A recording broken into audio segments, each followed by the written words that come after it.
ਖਬਰਾਂ ਦੇ ਬੁਲੇਟਿਨ ਦੇ ਸਪਾਂਸਰ ਨੇ ਰੀਅਲਟਰ ਗੁਰਜਿੰਦਰ ਸਿੰਘ ਰੰਧਾਵਾ। ਹਰ ਤਰ੍ਹਾਂ ਦੀ ਪ੍ਰਾਪਰਟੀ ਖਰੀਦਣ ਤੇ ਵੇਚਣ ਲਈ ਤੁਸੀਂ ਕਾਲ ਕਰ ਸਕਦੇ ਹੋ। ਸਤਿ ਸ਼੍ਰੀ ਅਕਾਲ ਜੀ, ਤੁਸੀਂ ਦੇਖ ਰਹੇ ਹੋ ਪੰਜਾਬ ਲਈ USA ਟੀਵੀ ਤੇ ਮੈਂ ਸੁਰਭੀ। ਖਬਰਾਂ ਦੇ ਇਸ ਬੁਲੇਟਿਨ 'ਚ ਬਹੁਤ-ਬਹੁਤ ਸਵਾਗਤ। ਪੇਸ਼ਾਨ ਦੇਸ਼ ਤੇ ਵਿਦੇਸ਼ ਨਾਲ ਜੁੜੀਆਂ ਹੋਈਆਂ ਕੁਝ ਖਾਸ ਤੇ ਚੋਣਵੀਆਂ ਖਬਰਾਂ। H1B ਵੀਜ਼ਾ ਸੀਜ਼ਨ ਸ਼ੁਰੂ 2025 ਵਿੱਚ ਇੱਕ ਹੋਰ ਵੱਡਾ ਟੀਚਾ ਖੁੰਝੇਗਾ। ਹੁਣ ਅਮਰੀਕਾ ਤੋਂ ਲੋਕ ਨਹੀਂ ਹੋਣਗੇ ਡਿਪੋਰਟ। ਟਰੰਪ ਦੇ ਹੁਕਮਾਂ ਤੇ ਅਦਾਲਤ ਨੇ ਲਗਾਈ ਰੋਕ। ਅਮਰੀਕਾ 'ਚ ਕੰਮ ਕਰਦੇ ਲੱਖਾਂ ਕੈਨੇਡੀਅਨਸ ਨੂੰ ਮਿਲੀ ਚੇਤਾਵਨੀ। ਭੂਚਾਲ ਦਾ ਕਹਿਰ, ਹੁਣ ਤੱਕ 694 ਮੌਤਾਂ ਦੀ ਪੁਸ਼ਟੀ, 1600 ਤੋਂ ਵੱਧ ਜ਼ਖਮੀ, 10,000 ਲੋਕਾਂ ਦੇ ਮਰਨ ਦਾ ਖਦਸ਼ਾ। ਕੈਨੇਡਾ ਦੇ PM ਕਾਰਨੀ ਨਾਲ ਹੋਈ ਗੱਲਬਾਤ ਬਾਰੇ ਟਰੰਪ ਦਾ ਬਿਆਨ ਆਇਆ ਸਾਹਮਣੇ। ਕੈਲੀਫੋਰਨੀਆ 'ਚ ਅਪਰਾਧਿਕ ਸਰਗਰਮੀਆਂ ਤੇ ਹਥਿਆਰ ਰੱਖਣ ਦੇ ਦੋਸ਼ 'ਚ ਇੱਕ ਭਾਰਤੀ ਗ੍ਰਿਫਤਾਰ। ਹੁਣ ਇਹਨਾਂ ਖਬਰਾਂ ਦਾ ਵਿਸਤਾਰ। ਇਸ ਦੇ ਨਾਲ ਹੀ ਦੇਸ਼ ਤੇ ਵਿਦੇਸ਼ ਨਾਲ ਜੁੜੀਆਂ ਹੋਈਆਂ तमाम ਖਬਰਾਂ।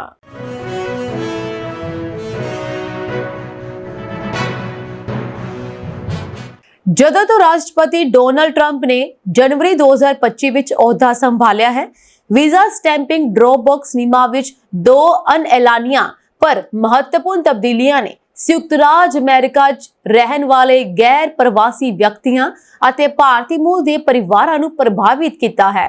11-12 ਫਰਵਰੀ 2025 ਦੇ ਆਸ-ਪਾਸ ਵੀਜ਼ਾ ਦੇ ਉਸੇ ਵਰਗੀਕਰਨ ਲਈ ਡ੍ਰੌਪ ਬਾਕਸ ਲਈ ਯੋਗਤਾ ਨੂੰ ਉਹਨਾਂ ਵੀਜ਼ਿਆਂ ਤੋਂ ਬਦਲ ਕੇ 12 ਮਹੀਨਿਆਂ ਤੋਂ ਘੱਟ ਕਰ ਦਿੱਤਾ ਗਿਆ ਸੀ, ਜੋ ਪਿਛਲੇ 48 ਮਹੀਨਿਆਂ ਵਿੱਚ ਖਤਮ ਹੋ ਗਏ ਸਨ। ਬਹੁਤ ਸਾਰੇ ਡ੍ਰੌਪ ਬਾਕਸ ਦਾ ਲਾਭ ਲੈਣ ਤੋਂ ਅਯੋਗ ਹੋ ਗਏ ਸਨ ਅਤੇ ਹੁਣ ਉਹਨਾਂ ਨੂੰ ਇੱਕ ਜ਼ਿਆਦਾ ਸਮਾਂ ਲੈਣ ਵਾਲੀ ਅਤੇ ਬੋਝਲ ਵਿਅਕਤੀਗਤ ਇੰਟਰਵਿਊ ਪ੍ਰਕਿਰਿਆ ਦਾ ਸਹਾਰਾ ਲੈਣਾ ਪੈਂਦਾ ਹੈ, ਜਿਸ ਲਈ ਸ਼ਾਇਦ ਹੀ ਕੋਈ ਮੁਲਾਕਾਤ ਸਲਾਟ ਉਪਲਬਧ ਹੈ। 16 ਤੇ 17 ਫਰਵਰੀ 2025 ਦੇ ਆਸ-ਪਾਸ ਡ੍ਰੌਪ ਬਾਕਸ ਵਿਕਲਪ ਲਈ ਯੋਗਤਾ ਰਾਤੋਂ ਰਾਤ ਉਸੇ ਸ਼੍ਰੇਣੀ ਦੇ ਵੀਜ਼ਾ ਵਾਲੇ ਲੋਕਾਂ ਤੱਕ ਸੀਮਿਤ ਕਰ ਦਿੱਤੀ ਗਈ ਸੀ, ਜਿਸ ਨੇ ਉਹਨਾਂ ਲੋਕਾਂ ਨੂੰ ਪ੍ਰਭਾਵਿਤ ਕੀਤਾ ਜਿਨ੍ਹਾਂ ਨੇ ਵਿਦਿਆਰਥੀਆਂ ਵਿੱਚ ਮੌਜੂਦਾ F1 ਵੀਜ਼ਾ ਸਥਿਤੀ ਤੋਂ ਆਪਣੇ ਨਵੇਂ H1B ਵੀਜ਼ਾ ਸਟੈਂਪਿੰਗ ਲਈ ਡ੍ਰੌਪ ਬਾਕਸ ਪ੍ਰਾਪਤ ਕੀਤਾ ਸੀ। ਇਸ ਬਦਲਾਅ ਨਾਲ ਉਹਨਾਂ ਲੋਕਾਂ ਲਈ ਵਿਅਕਤੀਗਤ ਵੀਜ਼ਾ ਇੰਟਰਵਿਊ ਲਾਜ਼ਮੀ ਹੋ ਜਾਂਦੀ ਹੈ ਜੋ ਪਹਿਲਾਂ ਇਸ ਘੋਸ਼ਣਾ ਦੇ ਦਿਨ ਤੱਕ ਡ੍ਰੌਪ ਬਾਕਸ ਲਈ ਯੋਗ ਸਨ। ਇਹ H1B ਵੀਜ਼ਾ ਵਾਲੇ ਪਰਿਵਾਰਾਂ ਲਈ ਭਾਰਤ ਆਉਣਾ ਅਤੇ ਜਾਣਾ ਹੋਰ ਵੀ ਮੁਸ਼ਕਿਲ ਬਣਾ ਦਿੰਦਾ ਹੈ। ਇੱਕ ਹੋਰ ਮਹੱਤਵਪੂਰਨ ਕਦਮ 30 ਜਨਵਰੀ 2025 ਨੂੰ ਅਮਰੀਕੀ ਕਾਂਗਰਸ ਵਿੱਚ ਸੈਨੇਟਰ ਜੌਨ ਕੈਨੇਡੀ ਅਤੇ ਸੈਨੇਟਰ ਰਿਕ ਸਕਾਟ ਦੁਆਰਾ ਪੇਸ਼ ਕੀਤਾ ਗਿਆ ਮਤਾ ਹੈ, ਜੋ ਉਸ ਸਮੇਂ ਦੇ ਬਾਈਡਨ ਪ੍ਰਸ਼ਾਸਨ ਦੁਆਰਾ ਪ੍ਰਦਾਨ ਕੀਤੀ ਗਈ ਕੋਵਿਡ ਯੁੱਗ ਰਾਹਤ ਨੂੰ ਉਲਟ ਕਰਨ ਲਈ ਸੀ, ਜਿਸ ਨੇ ਰੋਜ਼ਗਾਰ ਅਧਿਕਾਰ ਦਸਤਾਵੇਜ਼ ਦੀ ਆਟੋਮੈਟਿਕ ਐਕਸਟੈਂਸ਼ਨ ਮਿਆਦ ਨੂੰ 180 ਤੋਂ ਵਧਾ ਕੇ 540 ਦਿਨ ਕਰ ਦਿੱਤਾ ਸੀ। ਇਸ ਨਾਲ H1B ਵੀਜ਼ਾ ਧਾਰਕਾਂ ਦੇ ਜੀਵਨ ਸਾਥੀਆਂ ਦੀ ਮਦਦ ਹੋਈ ਜਿਨ੍ਹਾਂ ਨੇ H4EAD ਦਾ ਲਾਭ ਉਠਾਇਆ ਸੀ, ਪਰ ਉਪਰੋਕਤ ਸੈਨੇਟਰਾਂ ਦੁਆਰਾ ਕਾਂਗਰਸ ਸਮੀਖਿਆ ਐਕਟ ਦੇ ਤਹਿਤ ਅਸਵੀਕਾਰ ਦੀ ਮੰਗ ਕਰਨ ਨਾਲ ਆਟੋ ਐਕਸਟੈਂਸ਼ਨ ਮਿਆਦ ਨਵੀਨਤਮ ਅਤੇ 18 ਮਹੀਨਿਆਂ ਤੋਂ ਵਾਪਸ ਅਸਲ 6 ਮਹੀਨਿਆਂ ਤੱਕ ਹੋ ਜਾਵੇਗੀ। ਇਸ ਮਤੇ ਦਾ ਪ੍ਰਭਾਵ ਜੇਕਰ ਪਾਸ ਹੋ ਜਾਂਦਾ ਹੈ ਤਾਂ EAD ਨਵੀਨੀਕਰਨ ਪਰ ਬਣ ਗਿਆ ਹਨ। ਜੇਕਰ ਉਹ ਪਿਛਲੀ EAD ਦੀ ਮਿਆਦ ਪੁੱਗਣ ਤੋਂ ਬਾਅਦ 6 ਮਹੀਨਿਆਂ ਦੀ ਮਿਆਦ ਦੇ ਅੰਤ ਤੱਕ ਜਾਂ ਇਸ ਤੋਂ ਪਹਿਲਾਂ ਨਹੀਂ ਪਹੁੰਚਦੇ ਤਾਂ H4EAD ਧਾਰਕਾਂ ਨੂੰ ਰੋਜ਼ਗਾਰ ਦੀ ਗੈਰ ਕਾਨੂੰਨੀ ਮਿਆਦ ਤੋਂ ਬਚਣ ਲਈ ਤਨਖਾਹ ਵਾਲੀ ਨੌਕਰੀ ਤੇ ਹੋਣ ਤੋਂ ਬਚਣਾ ਚਾਹੀਦਾ ਹੈ। ਇਹ ਇੱਕ ਵਿਨਾਸ਼ਕਾਰੀ ਸਥਿਤੀ ਹੈ ਜਿਸ ਦਾ ਸਾਹਮਣਾ 2016 ਤੋਂ ਬਹੁਤ ਸਾਰੇ H4EAD ਧਾਰਕਾਂ ਨੇ ਕੀਤਾ ਹੈ, ਜਿਸ ਕਾਰਨ USIC ਅਜੇ ਵੀ EAD ਦੇ ਨਵੀਨੀਕਰਨ ਦੀ ਸਮੀਖਿਆ ਅਤੇ ਫੈਸਲਾ ਕਰਨ ਲਈ ਕਾਗਜ਼ ਆਧਾਰਿਤ ਪ੍ਰਕਿਰਿਆ ਨੂੰ ਅਪਣਾਉਂਦਾ ਹੈ, ਜਦਕਿ ਰਾਸ਼ਟਰਪਤੀ ਟਰੰਪ ਦੇ ਅਧੀਨ ਅਮਰੀਕੀ ਸੰਘੀ ਪ੍ਰਸ਼ਾਸਨ ਵਿੱਚ ਧੋਖਾਧੜੀ, ਬਰਬਾਦੀ ਅਤੇ ਦੁਰਵਰਤੋਂ ਤੇ ਬਹੁਤ ਕਾਰਵਾਈ ਕੀਤੀ ਗਈ ਹੈ। H1B ਵੀਜ਼ਾ ਸੀਜ਼ਨ ਮਾਰਚ 2025 ਵਿੱਚ ਸ਼ੁਰੂ ਹੁੰਦਾ ਹੈ। ਇਸ ਬਾਰੇ ਕੋਈ ਵੱਡੀ ਖਬਰ ਜਾਂ ਐਲਾਨ ਨਹੀਂ ਹੁੰਦਾ ਕਿ H1B ਵੀਜ਼ਾ ਪ੍ਰੋਗਰਾਮ ਦੇ ਬਹੁਤ ਵਿਵਾਦਪੂਰਨ ਵਿਸ਼ੇ ਨੂੰ ਕਿਵੇਂ ਸੁਧਾਰਿਆ ਜਾਵੇਗਾ ਜਾਂ ਵੀਜ਼ਾ ਧਾਰਕਾਂ ਦੀ ਦੁਰਦਸ਼ਾ ਨੂੰ ਭਵਿੱਖ ਵਿੱਚ ਕਿਵੇਂ ਸੰਬੋਧਿਤ ਕੀਤਾ ਜਾਵੇਗਾ। ਸੋ H1L1 F1 ਪਰਿਵਾਰਾਂ ਲਈ ਮਾਮੂਲੀ ਛੇੜਛਾੜਾਂ ਨੂੰ ਛੱਡ ਕੇ ਬਹੁਤ ਮਹੱਤਵਪੂਰਨ ਪ੍ਰਭਾਵ ਪਾਉਣ ਵਾਲੇ ਬਦਲਾਅ 2025 ਵਿੱਚ ਇਹ visa season H1B visa programme ਲਈ ਇੱਕ ਹੋਰ ਸਮਾਨ ਕਹਾਣੀ ਹੋਵੇਗੀ। ਨਾ ਤਾਂ USCIS ਆਪਣੇ ਕਾਰੋਬਾਰ ਵਿੱਚ ਕੁਸ਼ਲਤਾ ਨੂੰ ਬਿਹਤਰ ਬਣਾਉਣ ਲਈ 21ਵੀਂ ਸਦੀ ਦੇ ਯਾਨੀ ਕਿ 21ਵੀਂ ਸਦੀ ਦੀ ਟੈਕਨੋਲੋਜੀ ਨੂੰ ਅਪਣਾਉਂਦਾ ਹੈ, 21st ਸੈਂਚੁਰੀ ਦੀ ਇਸ ਟੈਕਨੋਲੋਜੀ ਨੂੰ ਨਾ ਅਪਣਾਉਂਦਾ ਹੈ ਅਤੇ ਨਾ ਹੀ ਅਮਰੀਕੀ ਕਾਂਗਰਸ H1B ਪ੍ਰੋਗਰਾਮ ਨੂੰ ਰਾਸ਼ਟਰੀ ਮਹੱਤਵ ਦਾ ਵਿਸ਼ਾ ਰੱਖਦੇ ਹੋਏ ਇਸ ਵਿੱਚ ਸੁਧਾਰ ਕਰਨ ਲਈ ਇਕੱਠੀ ਹੁੰਦੀ ਹੈ। H1B ਵੀਜ਼ਾ ਪ੍ਰੋਗਰਾਮ ਲਈ ਐਲਨ ਮਸਕ ਦੇ ਸਮਰਥਨ ਨੂੰ ਦੇਖਦੇ ਹੋਏ ਅਜੇ ਵੀ ਉਮੀਦ ਬਾਕੀ ਹੈ। ਉਸਨੇ ਖੁਦ ਇਸ ਨੂੰ ਅਮਰੀਕੀ ਨਾਗਰਿਕਤਾ ਦੇ ਆਪਣੇ ਰਸਤੇ ਤੇ ਵਰਤਿਆ ਸੀ ਕਿ ਅੱਗੇ ਇਹ ਅਜੇ ਦੇਖਿਆ ਜਾਣਾ ਬਾਕੀ ਹੈ। ਉਦੋਂ ਤੱਕ ਇਹ ਇੱਕ ਹੋਰ ਮਹਿੰਗੇ H1B ਸੀਜ਼ਨ ਵਿੱਚ ਆਮ ਵਾਂਗ ਕਾਰੋਬਾਰ ਹੈ। ਅਮਰੀਕਾ ਦੇ ਇੱਕ ਫੈਡਰਲ ਜੱਜ ਨੇ ਟਰੰਪ ਪ੍ਰਸ਼ਾਸਨ ਵੱਲੋਂ ਦਿੱਤੇ ਗਏ 94 ਲੋਕਾਂ ਨੂੰ ਦੇਸ਼ ਨਿਕਾਲਾ ਦੇਣ ਦੇ ਹੁਕਮ ਤੇ ਅਸਥਾਈ ਤੌਰ ਤੇ ਰੋਕ ਲਗਾ ਦਿੱਤੀ ਹੈ। ਅਮਰੀਕੀ ਜ਼ਿਲ੍ਹਾ ਜੱਜ ਬ੍ਰਾਇਨ ਮਰਫੀ ਨੇ ਫੈਸਲਾ ਸੁਣਾਇਆ ਹੈ ਕਿ ਜਿਨ੍ਹਾਂ ਲੋਕਾਂ ਨੂੰ ਦੇਸ਼ ਨਿਕਾਲਾ ਦੇਣ ਦੇ ਅੰਤਿਮ ਹੁਕਮ ਦਿੱਤੇ ਗਏ ਹਨ, ਉਹਨਾਂ ਨੂੰ ਇਹ ਦਲੀਲ ਦੇਣ ਦਾ ਇੱਕ ਅਰਥਪੂਰਨ ਮੌਕਾ ਦਿੱਤਾ ਜਾਣਾ ਚਾਹੀਦਾ ਹੈ ਕਿ ਤੀਜੇ ਦੇਸ਼ ਵਿੱਚ ਭੇਜੇ ਜਾਣ ਨਾਲ ਇੱਕ ਅਜਿਹਾ ਖਤਰਾ ਪੈਦਾ ਹੁੰਦਾ ਹੈ ਜੋ ਸੁਰੱਖਿਆ ਦੇ ਯੋਗ ਹੈ। ਜੱਜ ਦਾ ਇਹ ਹੁਕਮ ਉਦੋਂ ਤੱਕ ਲਾਗੂ ਰਹੇਗਾ ਜਦੋਂ ਤੱਕ ਕੇਸ ਬਹਿਸ ਦੇ ਅਗਲੇ ਪੜਾਅ ਤੇ ਨਹੀਂ ਪਹੁੰਚ ਜਾਂਦਾ। ਅਮਰੀਕੀ ਅਦਾਲਤ ਦੇ ਇਸ ਫੈਸਲੇ ਨੂੰ ਰਾਸ਼ਟਰਪਤੀ ਡੋਨਾਲਡ ਟਰੰਪ ਦੇ ਪ੍ਰਸ਼ਾਸਨ ਲਈ ਇੱਕ ਵੱਡਾ ਝਟਕਾ ਮੰਨਿਆ ਜਾ ਰਿਹਾ ਹੈ, ਜਿਸ ਨੇ ਲੋਕਾਂ ਨੂੰ ਪਨਾਮਾ, ਕੋਸਟਾ ਰੀਕਾ ਅਤੇ ਅਲ ਸਲਵਾਡੋਰ ਵਰਗੇ ਦੇਸ਼ਾਂ ਵਿੱਚ ਭੇਜਿਆ ਹੈ, ਜਦਕਿ ਉਹਨਾਂ ਨੂੰ ਉਹਨਾਂ ਦੇ ਦੇਸ਼ ਵਾਪਸ ਭੇਜਣਾ ਮੁਸ਼ਕਿਲ ਹੈ। ਟਰੰਪ ਪ੍ਰਸ਼ਾਸਨ ਨੇ ਕੁਝ ਘੰਟਿਆਂ ਬਾਅਦ ਹੀ ਇਸ ਫੈਸਲੇ ਦੀ ਅਪੀਲ ਕੀਤੀ, ਜਿਸ ਵਿੱਚ ਅਮਰੀਕੀ ਨਿਆਂ ਵਿਭਾਗ ਦੇ ਬੁਲਾਰੇ ਨੇ ਕਿਹਾ ਕਿ ਕਿਸੇ ਵੀ ਜ਼ਿਲ੍ਹਾ ਜੱਜ ਨੂੰ ਖਾਸ ਕਰਕੇ ਰਾਸ਼ਟਰੀ ਸੁਰੱਖਿਆ ਦੇ ਮਾਮਲਿਆਂ 'ਚ ਅਜਿਹੀ ਕਾਰਵਾਈ ਕਰਨ ਦੀ ਇਜਾਜ਼ਤ ਨਹੀਂ ਦਿੱਤੀ ਜਾਣੀ ਚਾਹੀਦੀ। ਮਰਫੀ ਦਾ ਇਹ ਫੈਸਲਾ ਪ੍ਰਵਾਸੀ ਅਧਿਕਾਰਾਂ ਦੇ ਵਕੀਲਾਂ ਦੁਆਰਾ ਨੁਮਾਇੰਦਗੀ ਕਰਨ ਵਾਲੇ ਪ੍ਰਵਾਸੀਆਂ ਦੇ ਇੱਕ ਸਮੂਹ ਦੁਆਰਾ ਦਾਇਰ ਮੁਕੱਦਮੇ ਵਿੱਚ ਆਇਆ ਹੈ। ਮੁਕੱਦਮੇ ਨੇ ਅਮਰੀਕੀ ਇਮੀਗ੍ਰੇਸ਼ਨ ਅਤੇ ਕਸਟਮਸ ਇਨਫੋਰਸਮੈਂਟ ਦੁਆਰਾ ਹਾਲ ਹੀ ਵਿੱਚ ਅਪਣਾਈ ਗਈ ਇੱਕ ਨੀਤੀ ਨੂੰ ਚੁਣੌਤੀ ਦਿੱਤੀ ਹੈ, ਜਿਸ ਦਾ ਉਦੇਸ਼ ਹਜ਼ਾਰਾਂ ਪ੍ਰਵਾਸੀਆਂ ਦੇ ਦੇਸ਼ ਨਿਕਾਲੇ ਨੂੰ ਤੇਜ਼ੀ ਨਾਲ ਟਰੈਕ ਕਰਨਾ ਹੈ, ਜਿਨ੍ਹਾਂ ਨੂੰ ਨਜ਼ਰਬੰਦੀ ਤੋਂ ਰਿਹਾ ਕੀਤਾ ਗਿਆ ਸੀ। ਅਮਰੀਕਾ ਵਿੱਚ ਕੰਮ ਕਰਦੇ ਲੱਖਾਂ ਕੈਨੇਡੀਅਨਸ ਨੂੰ ਸੁਚੇਤ ਕਰਦਿਆਂ ਇਮੀਗ੍ਰੇਸ਼ਨ ਵਕੀਲਾਂ ਨੇ ਕਿਹਾ ਕਿ ਕੌਮਾਂਤਰੀ ਸਰਹੱਦ ਰਾਹੀਂ ਆਵਾਜਾਈ ਦਾ ਸਿਲਸਿਲਾ ਘੱਟ ਤੋਂ ਘੱਟ ਰੱਖਿਆ ਜਾਵੇ। ਉਸ ਤੋਂ ਇਲਾਵਾ ਰਿਪੋਰਟ ਮੁਤਾਬਕ ਇਮੀਗ੍ਰੇਸ਼ਨ ਵਕੀਲਾਂ ਵੱਲੋਂ ਆਪਣੇ ਕਲਾਇੰਟਸ ਨੂੰ ਹਦਾਇਤ ਦਿੱਤੀ ਗਈ ਹੈ ਕਿ ਆਪਣੇ ਫੋਨ ਵਿੱਚੋਂ ਹਰ ਇਤਰਾਜ਼ਯੋਗ ਚੀਜ਼ ਹਟਾ ਦਿੱਤੀ ਜਾਵੇ ਅਤੇ ਬਾਰਡਰ ਤੇ ਪਹਿਲਾਂ ਦੇ ਮੁਕਾਬਲੇ ਕਿਤੇ ਜ਼ਿਆਦਾ ਪੁੱਛ ਪੜਤਾਲ ਵਾਸਤੇ ਤਿਆਰ ਰਹਿਣ। ਇੱਥੋਂ ਤੱਕ ਕਿ ਮੋਬਾਈਲ ਫੋਨ ਵਿੱਚ ਕਿਸੇ ਪਾਰਟੀ ਵਿਸ਼ੇਸ਼ ਦੀ ਹਮਾਇਤ ਵਾਲੀ ਕੋਈ ਤਸਵੀਰ ਜਾਂ ਵੀਡੀਓ ਵੀ ਨਹੀਂ ਹੋਣੀ ਚਾਹੀਦੀ ਅਤੇ ਕਿਸੇ ਪਾਰਟੀ ਦੀ ਰੈਲੀ ਵਿੱਚ ਸ਼ਾਮਲ ਹੋਣ ਦੇ ਯਤਨ ਨਾ ਕੀਤੇ ਜਾਣ। ਇਮੀਗ੍ਰੇਸ਼ਨ ਵਿਭਾਗ ਵੱਲੋਂ ਚਲਾਈ ਮੁਹਿੰਮ ਤਹਿਤ ਮੁੱਢਲੇ ਤੌਰ ਤੇ ਸਿਰਫ ਗੈਰ ਕਾਨੂੰਨੀ ਪ੍ਰਵਾਸੀਆਂ ਵਿਰੁੱਧ ਹੀ ਕਾਰਵਾਈ ਕੀਤੀ ਗਈ, ਪਰ ਹੁਣ ਹਰ ਉਹ ਇਨਸਾਨ ਨਿਸ਼ਾਨੇ ਤੇ ਹੈ ਜੋ ਅਮਰੀਕਾ ਦਾ ਨਾਗਰਿਕ ਨਹੀਂ ਹੈ। ਟੋਰਾਂਟੋ ਦੀ ਇਮੀਗ੍ਰੇਸ਼ਨ ਲਾਅ ਫਰਮ ਦੇ ਮੈਨੇਜਿੰਗ ਪਾਰਟਨਰ ਨੇ ਕਿਹਾ ਕਿ ਅਤੀਤ ਵਿੱਚ ਕੀਤੀਆਂ ਇਮੀਗ੍ਰੇਸ਼ਨ ਕੋਤਾਹੀਆਂ ਨੂੰ ਸਾਹਮਣੇ ਲਿਆਂਦਾ ਜਾ ਰਿਹਾ ਹੈ ਅਤੇ ਉਹਨਾਂ ਦੀ ਸਜ਼ਾ ਹੁਣ ਦਿੱਤੀ ਜਾ ਰਹੀ ਹੈ। ਇੱਥੇ ਦੱਸਣਾ ਬੰਦ ਹੈ ਕਿ ਇਸ ਵੇਲੇ 8 ਲੱਖ ਤੋਂ ਵੱਧ ਕੈਨੇਡੀਅਨ ਅਮਰੀਕਾ ਵਿੱਚ ਕੰਮ ਕਰ ਰਹੇ ਹਨ ਅਤੇ ਕੌਮਾਂਤਰੀ ਸਰਹੱਦ ਰਾਹੀਂ ਰੋਜ਼ਾਨਾ 4 ਲੱਖ ਲੋਕਾਂ ਦੀ ਆਵਾਜਾਈ ਹੁੰਦੀ ਹੈ। ਪਰ ਫਰਵਰੀ ਮਹੀਨੇ ਦੌਰਾਨ ਕੈਨੇਡਾ ਤੋਂ ਅਮਰੀਕਾ ਜਾਣ ਵਾਲਿਆਂ ਦੀ ਗਿਣਤੀ ਵਿੱਚ 5 ਲੱਖ ਦੀ ਵੱਡੀ ਕਮੀ ਦਰਜ ਕੀਤੀ ਗਈ। ਇਮੀਗ੍ਰੇਸ਼ਨ ਵਕੀਲਾਂ ਵੱਲੋਂ ਕੈਨੇਡੀਅਨ ਸਿਟੀਜ਼ਨ ਜੈਸਮੀਨ ਮੁਨੀ ਦਾ ਮਿਸਾਲ ਦਿੱਤੀ ਜਾ ਰਹੀ ਹੈ, ਜਿਸ ਨੂੰ ਡਿਪੋਰਟ ਕਰਨ ਤੋਂ ਪਹਿਲਾਂ 12 ਦਿਨ ਡਿਟੈਂਸ਼ਨ ਸੈਂਟਰ ਵਿੱਚ ਰੱਖਿਆ ਗਿਆ। ਜੈਸਮੀਨ ਨੂੰ ਸੈਨ ਡਿਏਗੋ ਵਿਖੇ ਮੈਕਸੀਕੋ ਤੋਂ ਅਮਰੀਕਾ ਦਾਖਲ ਹੁੰਦਿਆਂ ਕਾਬੂ ਕੀਤਾ ਗਿਆ ਜਦੋਂ ਉਸਨੇ ਨਵਾਂ TN ਵੀਜ਼ਾ ਹਾਸਲ ਕਰਨ ਦਾ ਯਤਨ ਕੀਤਾ। ਇਹ ਵੀਜ਼ਾ ਕੈਨੇਡਾ ਅਤੇ ਮੈਕਸੀਕੋ ਦੇ ਨਾਗਰਿਕਾਂ ਨੂੰ ਅਮਰੀਕਾ ਵਿੱਚ ਆਰਜ਼ੀ ਤੌਰ ਤੇ ਰਹਿਣ ਅਤੇ ਕੰਮ ਕਰਨ ਦੀ ਇਜਾਜ਼ਤ ਦਿੰਦਾ ਹੈ। ਜੈਸਮੀਨ ਮੁਨੀ ਪਹਿਲਾਂ ਵੀ ਕਈ ਵਾਰ ਇਹ ਵੀਜ਼ਾ ਹਾਸਲ ਕਰ ਚੁੱਕੀ ਸੀ, ਪਰ ਇਸ ਵਾਰ ਇਮੀਗ੍ਰੇਸ਼ਨ ਅਧਿਕਾਰੀਆਂ ਨੇ ਕਾਗਜ਼ਾਂ ਵਿੱਚ ਨੁਕਸ ਕੱਢ ਦਿੱਤਾ ਅਤੇ ਉਸ ਨੂੰ ਅਮਰੀਕਾ ਵਿੱਚ ਦਾਖਲ ਹੋਣ ਤੋਂ ਰੋਕਣ ਦੀ ਬਜਾਏ ਗ੍ਰਿਫਤਾਰ ਕਰਕੇ ਸੈਨ ਡਿਏਗੋ ਅਤੇ ਐਰੀਜ਼ੋਨਾ ਦੇ ਡਿਟੈਂਸ਼ਨ ਸੈਂਟਰਾਂ ਵਿੱਚ ਰੱਖਿਆ ਗਿਆ। ਆਖਰਕਾਰ ਜੈਸਮੀਨ ਮੁਨੀ ਨੂੰ ਕੈਨੇਡਾ ਡਿਪੋਰਟ ਕਰਦਿਆਂ 5 ਸਾਲ ਵਾਸਤੇ ਅਮਰੀਕਾ ਦਾਖਲ ਹੋਣ ਤੇ ਰੋਕ ਲਗਾ ਦਿੱਤੀ ਗਈ। ਇਮੀਗ੍ਰੇਸ਼ਨ ਵਕੀਲ ਜਿਮ ਨੇ ਦੱਸਿਆ ਕਿ ਮੌਜੂਦਾ ਸਰਕਾਰ ਦੀ ਸਮੱਸਿਆ ਇਹ ਹੈ ਕਿ ਸੰਬੰਧਿਤ ਪ੍ਰਵਾਸੀ ਦਾ ਕੋਈ ਵੀ ਨੁਕਸ ਕੱਢ ਕੇ ਉਸ ਨੂੰ ਗ੍ਰਿਫਤਾਰ ਕੀਤਾ ਜਾ ਸਕੇ। ਜਿਮ ਹੈਕਿੰਗ ਨੇ ਹੈਰਾਨੀ ਜ਼ਾਹਰ ਕੀਤੀ ਕਿ ਕਾਗਜ਼ਾਂ ਵਿੱਚ ਕੋਈ ਕਮੀ ਪੇਸ਼ੀ ਹੋਣ ਤੇ ਲੋਕਾਂ ਨੂੰ ਅਮਰੀਕਾ ਦਾਖਲ ਹੋਣ ਤੇ ਵਰਜ ਦਿੱਤਾ ਜਾਵੇ, ਪਰ ਇੱਥੇ ਤਾਂ ਸਿੱਧੀਆਂ ਗ੍ਰਿਫਤਾਰੀਆਂ ਹੋ ਰਹੀਆਂ ਹਨ। ਜਿਮ ਵੱਲੋਂ ਅਮਰੀਕਾ ਵਿੱਚ ਕੰਮ ਕਰ ਰਹੇ ਕੈਨੇਡੀਅਨਸ ਨੂੰ ਸੁਝਾਅ ਦਿੱਤਾ ਗਿਆ ਕਿ ਬਾਰਡਰ ਦੇ ਆਰ-ਪਾਰ ਗੇੜੇ ਬੇहद ਸੀਮਿਤ ਰੱਖੇ ਜਾਣ, ਕਿਉਂਕਿ ਹਾਲਾਤ ਅਜੀਬੋ-ਗਰੀਬ ਬਣ ਚੁੱਕੇ ਹਨ। ਕੋਈ ਪਤਾ ਨਹੀਂ ਕਦੋਂ ਕਿਸੇ ਦੇ ਪਾਸਪੋਰਟ ਤੇ 5 ਸਾਲ ਦੀ ਪਾਬੰਦੀ ਵਾਲੀ ਮੋਹਰ ਲਗਾ ਦਿੱਤੀ ਜਾਵੇ। ਮਿਆਂਮਾਰ ਵਿੱਚ ਸ਼ੁੱਕਰਵਾਰ ਨੂੰ ਆਏ ਭੂਚਾਲ ਵਿੱਚ ਹੁਣ ਤੱਕ 694 ਲੋਕਾਂ ਦੀ ਮੌਤ ਹੋ ਗਈ ਹੈ। ਮਿਆਂਮਾਰ ਵਿੱਚ ਸੱਤਾ ਸੰਭਾਲ ਰਹੀ ਫੌਜੀ ਸਰਕਾਰ ਨੇ ਇਹ ਜਾਣਕਾਰੀ ਦਿੱਤੀ ਹੈ। ਇਹ ਵੀ ਦੱਸਿਆ ਗਿਆ ਹੈ ਕਿ ਇਸ ਭੂਚਾਲ ਵਿੱਚ 1670 ਲੋਕ ਜ਼ਖਮੀ ਹੋਏ ਹਨ। ਈਵਨ ਇਹ ਵੀ ਕਿਹਾ ਗਿਆ ਹੈ ਕਿ ਇਹ ਗਿਣਤੀ 700 ਤੋਂ ਪਾਰ ਵੀ ਹੋ ਸਕਦੀ ਹੈ। ਭੂਚਾਲ ਦੇ ਝਟਕੇ ਥਾਈਲੈਂਡ, ਬੰਗਲਾਦੇਸ਼, ਚੀਨ ਅਤੇ ਭਾਰਤ ਤੱਕ ਮਹਿਸੂਸ ਕੀਤੇ ਗਏ ਸੀ। ਥਾਈਲੈਂਡ ਵਿੱਚ ਵੀ 10 ਮੌਤਾਂ ਦੀ ਪੁਸ਼ਟੀ ਹੋ ਚੁੱਕੀ ਹੈ ਅਤੇ 100 ਤੋਂ ਵੱਧ ਲਾਪਤਾ ਹਨ।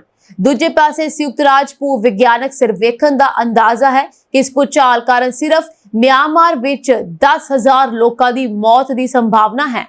ਮਿਆਂਮਾਰ ਅਤੇ ਥਾਈਲੈਂਡ ਵਿੱਚ ਸ਼ੁੱਕਰਵਾਰ ਸਵੇਰੇ 11:50 ਤੇ 7.7 ਤੀਬਰਤਾ ਦਾ ਭੂਚਾਲ ਆਇਆ ਸੀ। ਇਸ ਨੂੰ 200 ਸਾਲਾਂ ਦਾ ਸਭ ਤੋਂ ਵੱਡਾ ਭੂਚਾਲ ਕਿਹਾ ਜਾ ਰਿਹਾ ਹੈ। ਇਸ ਭਿਆਨਕ ਭੂਚਾਲ ਨੇ ਦੋਵਾਂ ਦੇਸ਼ਾਂ ਦੀ ਧਰਤੀ ਨੂੰ ਬੁਰੀ ਤਰ੍ਹਾਂ ਹਿਲਾ ਕੇ ਰੱਖ ਦਿੱਤਾ ਸੀ। ਇਸ ਭਿਆਨਕ ਭੂਚਾਲ ਨੇ ਇਨ੍ਹਾਂ ਦੇਸ਼ਾਂ ਦੇ ਕਈ ਇਲਾਕਿਆਂ ਨੂੰ ਪ੍ਰਭਾਵਿਤ ਕੀਤਾ। ਥਾਈਲੈਂਡ ਦੀ ਰਾਜਧਾਨੀ ਬੈਂਕਾਕ ਵੀ ਇਸ ਵਿੱਚ ਸ਼ਾਮਲ ਸੀ, ਜਿੱਥੋਂ ਕਈ ਇਮਾਰਤਾਂ ਦੇ ਢਹਿਣ ਦੀ ਵੀਡੀਓ ਸਾਹਮਣੇ ਆ ਰਹੀ ਹੈ। ਇਸ ਵਿਨਾਸ਼ਕਾਰੀ ਭੂਚਾਲ ਦੀਆਂ ਹੁਣ ਤੱਕ ਜੋ ਤਸਵੀਰਾਂ ਸਾਹਮਣੇ ਆਈਆਂ ਹਨ ਉਹ ਦਿਲ ਦਹਿਲਾ ਦੇਣ ਵਾਲੀਆਂ ਹਨ। ਇਨ੍ਹਾਂ ਵਿੱਚੋਂ ਕੁਝ ਵਿੱਚ ਲੋਕ ਡਰ ਦੇ ਮਾਰੇ ਭੱਜਦੇ ਵੀ ਦੇਖੇ ਗਏ ਅਤੇ ਕੁਝ ਵਿੱਚ ਇਮਾਰਤਾਂ ਢਹਿ ਢੇਰੀ ਹੁੰਦੀਆਂ ਦੇਖੀਆਂ ਗਈਆਂ। ਭੂਚਾਲ ਤੋਂ ਬਾਅਦ ਦੀਆਂ ਤਸਵੀਰਾਂ ਹੋਰ ਵੀ ਭਿਆਨਕ ਲੱਗੀਆਂ। ਚਾਰੇ ਪਾਸੇ ਮਲਬਾ ਹੀ ਮਲਬਾ ਦਿਖਾਈ ਦੇ ਰਿਹਾ ਸੀ। ਯੂਨਾਈਟਿਡ ਸਟੇਟਸ ਜਿਓਲੋਜਿਕ ਸਰਵੇ ਨੇ ਕਿਹਾ ਕਿ ਸ਼ੁੱਕਰਵਾਰ ਦੁਪਹਿਰ ਨੂੰ ਆਏ ਵਿਨਾਸ਼ਕਾਰੀ ਭੂਚਾਲ ਤੋਂ ਬਾਅਦ ਮਿਆਂਮਾਰ ਵਿੱਚ 14 ਹੋਰ ਭੂਚਾਲ ਆਏ। ਇਸ ਤਰ੍ਹਾਂ ਮਿਆਂਮਾਰ ਦੀ ਧਰਤੀ 10 ਘੰਟਿਆਂ ਦੇ ਅੰਦਰ ਕੁੱਲ 15 ਵਾਰ ਹਿੱਲੀ ਹੈ। ਇਸ ਸਮੇਂ ਦੌਰਾਨ ਔਸਤ ਤੀਬਰਤਾ ਦੇ ਝਟਕੇ ਮਹਿਸੂਸ ਕੀਤੇ ਗਏ। ਹਾਲਾਂਕਿ ਇਨ੍ਹਾਂ ਵਿੱਚੋਂ ਇੱਕ ਭੂਚਾਲ 6.7 ਤੀਬਰਤਾ ਦਾ ਵੀ ਸੀ। ਅਮਰੀਕਾ ਦੇ ਰਾਸ਼ਟਰਪਤੀ ਡੋਨਾਲਡ ਟਰੰਪ ਨੇ ਕਿਹਾ ਕਿ ਕੈਨੇਡਾ ਦੇ ਨਵੇਂ ਪ੍ਰਧਾਨ ਮੰਤਰੀ ਮਾਰਕ ਕਾਰਨੀ ਨਾਲ ਉਹਨਾਂ ਦੀ ਪਹਿਲੀ ਫੋਨ ਗੱਲਬਾਤ ਬਹੁਤ ਲਾਭਕਾਰੀ ਰਹੀ। ਇਸ ਦੌਰਾਨ ਕਾਰਨੀ ਨੇ ਗੱਲਬਾਤ ਬਾਰੇ ਕਿਹਾ ਕਿ ਟਰੰਪ ਨਿੱਜੀ ਅਤੇ ਜਨਤਕ ਤੌਰ ਤੇ ਕੈਨੇਡਾ ਦੀ ਪ੍ਰਭੂਸੱਤਾ ਦਾ ਸਤਿਕਾਰ ਕਰਦੇ ਹਨ, ਪਰ ਦੋਵਾਂ ਦੇਸ਼ਾਂ ਦੇ ਸਬੰਧ ਬਦਲ ਗਏ ਹਨ। ਇਹ ਗੱਲਬਾਤ ਅਜਿਹੇ ਸਮੇਂ ਹੋਈ ਹੈ ਜਦੋਂ ਟਰੰਪ ਨੇ ਕੈਨੇਡਾ ਦੇ ਨਾਲ ਵਪਾਰ ਯੁੱਧ ਦਾ ਐਲਾਨ ਕੀਤਾ ਹੈ ਅਤੇ ਕੈਨੇਡਾ ਨੂੰ 51ਵਾਂ ਰਾਜ ਅਮਰੀਕਾ ਦਾ ਬਣਾਉਣ ਦੇ ਲਈ ਆਰਥਿਕ ਦਬਾਅ ਦੀ ਵਰਤੋਂ ਕਰਨ ਦੀ ਧਮਕੀ ਦਿੱਤੀ ਹੈ, ਜਿਸ ਪ੍ਰਤੀ ਕੈਨੇਡਾ ਨੇ ਨਾਰਾਜ਼ਗੀ ਪ੍ਰਗਟ ਕੀਤੀ। ਟਰੰਪ ਨੇ ਸੋਸ਼ਲ ਮੀਡੀਆ ਤੇ ਸਾਂਝੀ ਕੀਤੀ ਪੋਸਟ ਅਤੇ ਬਾਅਦ ਵਿੱਚ ਆਪਣੀਆਂ ਜਨਤਕ ਟਿੱਪਣੀਆਂ ਵਿੱਚ ਇਸ ਦਾ ਜ਼ਿਕਰ ਨਹੀਂ ਕੀਤਾ। ਟਰੰਪ ਨੇ ਕਿਹਾ, ਸਾਡੀ ਬਹੁਤ ਵਧੀਆ ਗੱਲਬਾਤ ਹੋਈ। ਮਾਰਕ ਨੇ ਮੈਨੂੰ ਫੋਨ ਕੀਤਾ। ਉਸਦੇ ਦੇਸ਼ ਵਿੱਚ ਚੋਣਾਂ ਹੋਣ ਵਾਲੀਆਂ ਹਨ, ਦੇਖਦੇ ਹਾਂ ਕਿ ਕੀ ਹੁੰਦਾ ਹੈ। ਇਸ ਸਮੇਂ ਦੌਰਾਨ ਟਰੰਪ ਨੇ ਪ੍ਰਧਾਨ ਮੰਤਰੀ ਕਾਰਨੀ ਨੂੰ ਗਵਰਨਰ ਨਹੀਂ ਬੁਲਾਇਆ, ਜਦਕਿ ਉਹਨਾਂ ਨੇ ਕਾਰਨੀ ਦੇ ਪੂਰਵਗਾਮੀ ਜਸਟਿਨ ਟਰੂਡੋ ਨੂੰ ਗਵਰਨਰ ਵਜੋਂ ਸੰਬੋਧਿਤ ਕੀਤਾ ਸੀ। ਟਰੰਪ ਨੇ ਆਪਣੀ ਸੋਸ਼ਲ ਮੀਡੀਆ ਪੋਸਟ ਵਿੱਚ ਕਿਹਾ ਕਿ ਦੋਵਾਂ ਧਿਰਾਂ ਬਹੁਤ ਸਾਰੀਆਂ ਗੱਲਾਂ ਤੇ ਸਹਿਮਤ ਹਨ ਅਤੇ ਆਉਣ ਵਾਲੀਆਂ ਕੈਨੇਡੀਅਨ ਚੋਣਾਂ ਤੋਂ ਥੋੜੀ ਦੇਰ ਬਾਅਦ ਰਾਜਨੀਤੀ, ਕਾਰੋਬਾਰ ਅਤੇ ਹੋਰ ਸਾਰੇ ਕਾਰਕਾਂ ਤੇ ਚਰਚਾ ਕਰਨ ਲਈ ਮੁਲਾਕਾਤ ਕਰਨਗੇ, ਜੋ ਸੰਯੁਕਤ ਰਾਜ ਅਤੇ ਕੈਨੇਡਾ ਦੋਵਾਂ ਲਈ ਬਹੁਤ ਚੰਗੇ ਹੋਣਗੇ। ਪਰ ਟਰੰਪ ਨੇ ਇਹ ਵੀ ਕਿਹਾ ਹੈ ਕਿ ਹੁਣ ਹੋਰ ਟੈਰਿਫ ਲਗਾਏ ਜਾਣਗੇ। ਇਸ ਦੌਰਾਨ ਕਾਰਨੀ ਨੇ ਕਿਹਾ ਕਿ ਟਰੰਪ ਨੇ ਇਹ ਨਹੀਂ ਕਿਹਾ ਕਿ ਉਹ ਸਟੀਲ, ਐਲੂਮੀਨੀਅਮ, ਆਟੋ ਅਤੇ ਹੋਰ ਉਤਪਾਦਾਂ ਤੇ ਟੈਰਿਫ ਵਾਪਸ ਲੈ ਲੈਣਗੇ। ਉਹਨਾਂ ਨੇ ਕਿਹਾ, ਇਹ ਸਪਸ਼ਟ ਹੈ ਕਿ ਅਮਰੀਕਾ ਹੁਣ ਇੱਕ ਭਰੋਸੇਯੋਗ ਸਾਥੀ ਨਹੀਂ ਰਿਹਾ। ਹੁਣ ਇਹ ਸੰਭਵ ਹੈ ਕਿ ਗੱਲਬਾਤ ਰਾਹੀਂ ਅਸੀਂ ਵਿਸ਼ਵਾਸ ਬਹਾਲ ਕਰ ਸਕੀਏ, ਪਰ ਅਸੀਂ ਪਿੱਛੇ ਨਹੀਂ ਹਟ ਸਕਦੇ। ਮਾਰਕ ਕਾਰਨੀ ਨੇ ਕਿਹਾ ਕਿ ਰਾਸ਼ਟਰਪਤੀ ਨੇ ਆਪਣੀਆਂ ਨਿੱਜੀ ਅਤੇ ਜਨਤਕ ਟਿੱਪਣੀਆਂ ਵਿੱਚ ਕੈਨੇਡਾ ਦੀ ਪ੍ਰਭੂਸੱਤਾ ਦਾ ਸਤਿਕਾਰ ਕੀਤਾ। ਉਹਨਾਂ ਨੇ ਗੱਲਬਾਤ ਨੂੰ ਸਕਾਰਾਤਮਕ, ਸੁਹਿਰਦ ਅਤੇ ਰਚਨਾਤਮਕ ਦੱਸਿਆ। ਕਾਰਨੀ ਨੇ ਕਿਹਾ ਕਿ ਇਹੀ ਅਸੀਂ ਚਾਹੁੰਦੇ ਹਾਂ। ਉਹਨਾਂ ਨੇ ਕਿਹਾ ਕਿ ਉਹ 28 ਅਪ੍ਰੈਲ ਨੂੰ ਕੈਨੇਡਾ ਦੀਆਂ ਚੋਣਾਂ ਤੋਂ ਤੁਰੰਤ ਬਾਅਦ ਅਮਰੀਕਾ ਨਾਲ ਨਵੇਂ ਆਰਥਿਕ ਸੁਰੱਖਿਆ ਸੰਬੰਧ ਲਈ ਵਿਆਪਕ ਗੱਲਬਾਤ ਸ਼ੁਰੂ ਕਰਨਗੇ। US immigration and customs enforcement ਨੇ ਕੈਲੀਫੋਰਨੀਆ ਦੇ ਫ੍ਰੈਂਚ ਕੈਂਪ ਵਿੱਚ ਇੱਕ ਭਾਰਤੀ ਨੂੰ ਅਪਰਾਧਿਕ ਸਰਗਰਮੀਆਂ ਤੇ ਹਥਿਆਰ ਰੱਖਣ ਦੇ ਦੋਸ਼ ਵਿੱਚ ਗ੍ਰਿਫਤਾਰ ਕੀਤਾ ਹੈ। ਜਾਣਕਾਰੀ ਅਨੁਸਾਰ 23 ਸਾਲਾਂ ਦੇ ਗੁਰਦੇਵ ਸਿੰਘ ਨੂੰ ਪਹਿਲਾਂ 2 ਸਤੰਬਰ 2023 ਨੂੰ ਐਰੀਜ਼ੋਨਾ ਦੇ ਲੁਕਵਿਲ ਨੇੜੇ ਗੈਰ ਕਾਨੂੰਨੀ ਤੌਰ ਤੇ ਅਮਰੀਕਾ 'ਚ ਦਾਖਲ ਹੋਣ ਤੇ ਯੂਐਸ ਬਾਰਡਰ ਪੈਟਰੋਲ ਵੱਲੋਂ ਗ੍ਰਿਫਤਾਰ ਕੀਤਾ ਗਿਆ ਸੀ ਅਤੇ ਉਸ ਨੂੰ ਇੱਕ ਇਮੀਗ੍ਰੇਸ਼ਨ ਜੱਜ ਦੇ ਸਾਹਮਣੇ ਪੇਸ਼ ਹੋਣ ਤੇ ਇੱਕ ਨੋਟਿਸ ਦੇ ਕੇ ਰਿਹਾ ਕਰ ਦਿੱਤਾ ਗਿਆ ਸੀ। ਬਾਅਦ ਵਿੱਚ ਉਸ ਦੀ ਪਛਾਣ ਅੰਤਰਰਾਸ਼ਟਰੀ ਅਪਰਾਧਿਕ ਸੰਗਠਨਾਂ ਨਾਲ ਜੁੜੇ ਹੋਣ ਵਜੋਂ ਹੋਈ ਸੀ ਅਤੇ ICE ਮੁਤਾਬਕ ਉਹ ਗੈਰ ਕਾਨੂੰਨੀ ਤੌਰ ਤੇ ਹਥਿਆਰ ਰੱਖਣ ਲਈ ਜਾਣਿਆ ਜਾਂਦਾ ਸੀ। ਲੰਘੀ 6 ਮਾਰਚ ਨੂੰ ਕੈਲੀਫੋਰਨੀਆ ਹਾਈਵੇ ਪੈਟਰੋਲ ਨੇ ਇਸ ਨੂੰ ਜਨਤਕ ਤੌਰ ਤੇ ਇੱਕ ਲੋਡਡ ਹਥਿਆਰ ਰੱਖਣ, ਚੋਰੀ ਹੋਏ ਵਾਹਨ ਰੱਖਣ ਅਤੇ ਬੱਚਿਆਂ ਨੂੰ ਖਤਰੇ ਵਿੱਚ ਪਾਉਣ ਦੇ ਦੋਸ਼ ਵਿੱਚ ਗ੍ਰਿਫਤਾਰ ਕੀਤਾ ਸੀ। ਅਮਰੀਕਾ 'ਚ ਭਾਰਤੀ ਮੂਲ ਦੀ ਔਰਤ ਨੂੰ ਆਪਣੇ 11 ਸਾਲ ਦੇ ਬੇਟੇ ਦੀ ਹੱਤਿਆ ਦੇ ਦੋਸ਼ ਹੇਠ ਗ੍ਰਿਫਤਾਰ ਕੀਤਾ ਗਿਆ। 48 ਸਾਲ ਦੀ ਸਰਿਤਾ ਰਾਮ ਰਾਜੂ ਨੇ ਖੁਦ ਹੀ ਪੁਲਿਸ ਨੂੰ ਫੋਨ ਕਰਕੇ ਵਾਰਦਾਤ ਬਾਰੇ ਦੱਸਿਆ। ਸਰਿਤਾ ਅਤੇ ਉਸਦੇ ਪਤੀ ਦਾ ਤਲਾਕ ਹੋ ਚੁੱਕਿਆ ਹੈ ਅਤੇ ਪਿਤਾ ਕੋਲ ਰਹਿ ਰਹੇ ਬੇਟੇ ਨੂੰ ਸਰਿਤਾ ਡਿਜ਼ਨੀਲੈਂਡ ਘੁਮਾਉਣ ਦੇ ਬਹਾਨੇ ਲੈ ਕੇ ਆਈ ਸੀ। ਪਿਤਾ ਕੋਲ ਜਾਣ ਤੋਂ ਕੁਝ ਘੰਟੇ ਪਹਿਲਾਂ ਸਰਿਤਾ ਨੇ 11 ਸਾਲ ਦੇ ਜਤਿਨ ਦਾ ਕਥਿਤ ਤੌਰ ਤੇ ਕਤਲ ਕਰ ਦਿੱਤਾ। ਪੁਲਿਸ ਅਫਸਰ ਮੌਕੇ ਤੇ ਪੁੱਜੇ ਤਾਂ ਸਰਿਤਾ ਦੇ ਹੱਥ ਖੂਨ ਨਾਲ ਰੰਗੇ ਨਜ਼ਰ ਆਏ ਅਤੇ ਸਾਰਾ ਘਟਨਾਕ੍ਰਮ ਬੋਡੀ ਕੈਮਰਿਆਂ ਵਿੱਚ ਕੈਦ ਹੋ ਗਿਆ। ਪੁਲਿਸ ਨੇ ਦੱਸਿਆ ਕਿ ਜਦੋਂ ਸਰਿਤਾ ਰਾਮ ਰਾਜੂ ਨੂੰ ਹੱਥਕੜੀ ਲਾਈ ਜਾ ਰਹੀ ਸੀ ਤਾਂ ਉਸਦੇ ਹੱਥਾਂ ਤੇ ਲੱਗਾ ਖੂਨ ਸਾਫ਼ ਨਜ਼ਰ ਆ ਰਿਹਾ ਸੀ। ਸਰਿਤਾ ਨੇ ਪੁਲਿਸ ਨੂੰ ਇਹ ਵੀ ਦੱਸਿਆ ਕਿ ਉਸਨੇ ਕੋਈ ਚੀਜ਼ ਨਿਗਲੀ ਹੈ, ਜਿਸ ਦੇ ਮੱਦੇਨਜ਼ਰ ਗ੍ਰਿਫਤਾਰੀ ਤੋਂ ਤੁਰੰਤ ਬਾਅਦ ਉਸ ਨੂੰ ਹਸਪਤਾਲ ਲਿਜਾਇਆ ਗਿਆ। ਦੂਜੇ ਪਾਸੇ ਸੈਂਟਾ ਐਨਾ ਦੇ ਇੱਕ ਹੋਟਲ ਦੇ ਕਮਰੇ ਵਿੱਚੋਂ ਜਤਿਨ ਦੀ ਲਾਸ਼ ਬਰਾਮਦ ਕੀਤੀ ਗਈ, ਜਿਸ ਨੂੰ ਗਲ ਵੱਢ ਕੇ ਮਾਰਿਆ ਗਿਆ। ਔਰੇਂਜ ਕਾਉਂਟੀ ਦੀ ਲੋਕ ਸੰਪਰਕ ਅਫਸਰ ਨੇ ਇਸ ਬਾਰੇ ਦੱਸਿਆ ਕਿ ਅਦਾਲਤੀ ਹੁਕਮਾਂ ਤੇ ਜਤਿਨ ਨੂੰ ਸਰਿਤਾ ਰਾਮ ਰਾਜੂ ਦੇ ਸਪੁਰਦ ਕੀਤਾ ਗਿਆ। ਪੜਤਾਲ ਦੌਰਾਨ ਸਾਹਮਣੇ ਆਇਆ ਕਿ ਵਾਰਦਾਤ ਤੋਂ ਇੱਕ ਦਿਨ ਪਹਿਲਾਂ ਸਰਿਤਾ ਨੇ ਤੇਜ਼ਧਾਰ ਛੁਰਾ ਖਰੀਦਿਆ ਸੀ ਅਤੇ ਸੰਭਾਵਤ ਤੌਰ ਤੇ ਇਸ ਦੀ ਵਰਤੋਂ ਕਰਦਿਆਂ ਜਤਿਨ ਦਾ ਕਤਲ ਕੀਤਾ। ਉਧਰ ਮੈਡੀਕਲ ਐਗਜ਼ਾਮੀਨਰ ਨੇ ਦੱਸਿਆ ਕਿ ਐਮਰਜੈਂਸੀ ਕਾਮਿਆਂ ਦੇ ਪੁੱਜਣ ਤੇ ਕਈ ਘੰਟੇ ਪਹਿਲਾਂ ਜਤਿਨ ਦੀ ਮੌਤ ਹੋ ਚੁੱਕੀ ਸੀ। ਅਮਰੀਕਾ ਵਿੱਚ ਕੌਮਾਂਤਰੀ ਵਿਦਿਆਰਥੀਆਂ ਨਾਲ ਹੋ ਰਹੇ ਸਲੂਕ ਤੋਂ ਘਬਰਾਏ ਪ੍ਰੋਫੈਸਰਾਂ ਨੇ ਵੀ ਮੁਲਕ ਛੱਡਣਾ ਸ਼ੁਰੂ ਕਰ ਦਿੱਤਾ ਹੈ, ਜਿਨ੍ਹਾਂ ਵਿੱਚੋਂ ਕੁਝ ਯੂਨੀਵਰਸਿਟੀ ਆਫ ਟੋਰਾਂਟੋ ਦਾ ਹਿੱਸਾ ਬਣ ਰਹੇ ਹਨ। ਟਿਮਥੀ ਸਨਾਈਡਰ ਅਤੇ ਮਾਰਸੀ ਸ਼ੋਰ ਤੋਂ ਬਾਅਦ ਫਿਲਾਸਫੀ ਦੇ ਪ੍ਰੋਫੈਸਰ ਜੇਸਨ ਸਟੈਨਲੀ ਵੀ ਕੁਝ ਮਹੀਨੇ ਵਿੱਚ ਕੈਨੇਡਾ ਪੁੱਜ ਰਹੇ ਹਨ। ਜੇਸਨ ਦਾ ਕਹਿਣਾ ਹੈ ਕਿ ਅਮਰੀਕਾ ਵਿੱਚ ਤਾਨਾਸ਼ਾਹੀ ਰਾਜ ਸ਼ੁਰੂ ਹੋ ਚੁੱਕਿਆ ਹੈ ਅਤੇ ਸੰਭਾਵਤ ਤੌਰ ਤੇ ਮੌਜੂਦਾ ਹੁਕਮਰਾਨ ਕਦੇ ਵੀ ਸੱਤਾ ਛੱਡਣੀ ਨਹੀਂ ਚਾਹਣਗੇ। ਜੇਸਨ ਵੱਲੋਂ ਲਿਖੀ ਕਿਤਾਬ how fascism works the political of us and them ਬੇਹੱਦ ਚਰਚਾ ਵਿੱਚ ਰਹੀ ਅਤੇ ਹੁਣ ਉਹਨਾਂ ਵੱਲੋਂ ਅਮਰੀਕਾ ਛੱਡਣ ਦਾ ਫੈਸਲਾ ਦਰਸਾਉਂਦਿਆਂ ਹੋਏ ਉਹ ਮੌਜੂਦਾ ਸਰਕਾਰ ਤੋਂ ਕਿੰਨੇ ਚਿੰਤਿਤ ਹਨ ਇਹ ਪਤਾ ਲੱਗਦਾ ਹੈ। ਕੋਲੰਬੀਆ ਯੂਨੀਵਰਸਿਟੀ ਵਿੱਚ ਵਾਪਰੇ ਘਟਨਾਕ੍ਰਮ ਦਾ ਜ਼ਿਕਰ ਕਰਦਿਆਂ ਸਟੈਨਲੀ ਨੇ ਕਿਹਾ ਕਿ ਅਮਰੀਕਾ ਦੀਆਂ ਯੂਨੀਵਰਸਿਟੀਜ਼ ਇਕਜੁੱਟ ਹੁੰਦੀਆਂ ਨਜ਼ਰ ਨਹੀਂ ਆਉਂਦੀਆਂ, ਜਿਸੇ ਮੱਦੇਨਜ਼ਰ ਆਪਣਾ ਝੋਲੀ ਬਿਸਤਰਾ ਚੁੱਕ ਕੇ ਕੈਨੇਡਾ ਵੱਲ ਜਾਣਾ ਹੀ ਬਿਹਤਰ ਹੋਵੇਗਾ। ਇਤਨੇ ਦੱਸਣਾ ਬੰਦ ਹੈ ਕਿ ਡੋਨਾਲਡ ਟਰੰਪ ਕੋਲੰਬੀਆ ਯੂਨੀਵਰਸਿਟੀ ਨੂੰ ਮਿਲ ਰਹੀਆਂ $400 ਮਿਲੀਅਨ ਦੀਆਂ ਗਰੰਟਾਂ ਰੱਦ ਕਰ ਚੁੱਕੇ ਹਨ ਅਤੇ ਕਿਸੇ ਹੋਰ ਵਿਦਿਅਕ ਅਦਾਰੇ ਵੱਲੋਂ ਇਸ ਅਪਹੁਦਰੀ ਹਰਕਤ ਵਿਰੁੱਧ ਆਵਾਜ਼ ਬੁਲੰਦ ਨਹੀਂ ਕੀਤੀ ਗਈ। ਗ੍ਰਾਂਟਾਂ ਬਹਾਲ ਕਰਨ ਅਤੇ ਭਵਿੱਖ ਵਿੱਚ ਅਰਬਾਂ ਡਾਲਰ ਦੀਆਂ ਗ੍ਰਾਂਟਾਂ ਰੱਦ ਹੋਣ ਤੋਂ ਬਚਾਉਣ ਲਈ ਟਰੰਪ ਸਰਕਾਰ ਵੱਲੋਂ ਕੋਲੰਬੀਆ ਯੂਨੀਵਰਸਿਟੀ ਨੂੰ 9 ਸੁਧਾਰ ਲਾਗੂ ਕਰਨ ਦੀ ਹਦਾਇਤ ਦਿੱਤੀ ਗਈ ਹੈ। ਉਧਰ ਯੂਨੀਵਰਸਿਟੀ ਦੀ ਕਾਰਜਕਾਰੀ ਪ੍ਰੈਜ਼ੀਡੈਂਟ ਕੈਟਰੀਨਾ ਵੱਲੋਂ ਤਕਰੀਬਨ ਸਾਰੇ ਸੁਧਾਰ ਜਲਦ ਤੋਂ ਜਲਦ ਲਾਗੂ ਕਰਨ ਦੇ ਸੰਕੇਤ ਦਿੱਤੇ ਗਏ ਹਨ।